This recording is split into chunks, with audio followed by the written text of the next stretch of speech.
Good evening.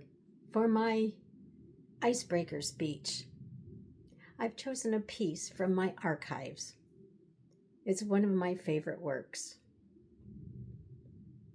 Originally, it was written and delivered in April 1997 at Immaculate Heart of Mary's Catholic Church in Kelso, Washington, to commemorate the new stained glass windows in the doors that had been donated in memory of my father. All I have to give is to share my story. All I have to give is to sing my song. Sometimes you'll like it, sometimes you won't. The lesson for me is to let go and trust that all of the threads of stories weave a pattern that's gold. All of the songs that have been sung make a symphony.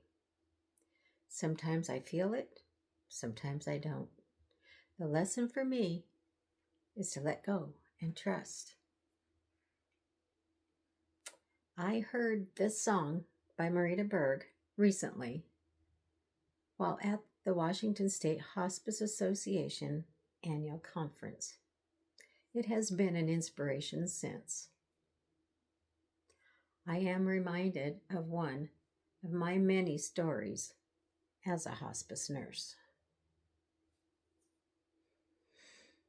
Not long ago, I was assigned a patient who was at the end of his disease process. There was a great deal of family conflict that was gleaned over the week or so that I cared for this patient. One evening, while I was on call, I was called to the home where numerous family members were present. The scene was that of turmoil and chaos. I listened to individual stories that were indicative of years of discord. One daughter in particular was overly distraught and told of how, when her mother had died some 10 years previously, she had ran.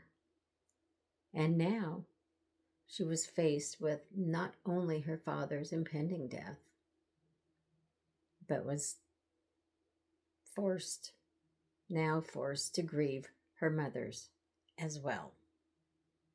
I spent a great deal of time there that evening. Much of the time, I felt at a loss as to the overwhelming needs of this family in crisis. I listened to their stories, and I shared my own story. My story involved the loss of my father and injury of my mother as the result of a tragic car accident. I shared my experience with the grief and recovery process. I tried to stress turning my scars into stars and to leave them with the message that just as death is part of the great circle of life, though sad and sometimes tragic, it can be a very beautiful and peaceful experience. I remember leaving that night feeling as though I hadn't done enough. Not sure if I had really been able to do anything. I fretted and worried for the next few days. And when I was called back to the home, again after the patient had taken his last breaths of life, I arrived expecting further chaos and turmoil. but instead was met with an amazing transformation as I found a family that had pulled together and had found acceptance, forgiveness, and peace. The one daughter in particular hugged me and thanked me for all that I have done for her. To be truthful, I was shocked and responded that I wasn't sure that I was able to do much. It was her turn to look surprised as she told me that I had done more for her than I'll ever know. The scene turned out to be one of the most beautiful that I'd been privileged to be a part of, in that, as their father was being moved to the gurney to be transported to the funeral home, the family was gathered in a circle around his bed, with one of the daughters reading a passage from their family Bible that had been highlighted in previous years by their mother.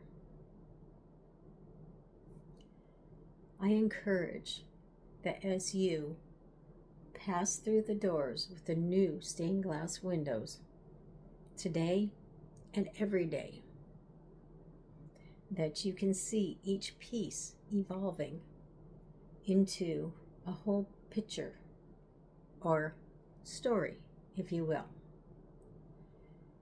That as you enter and leave,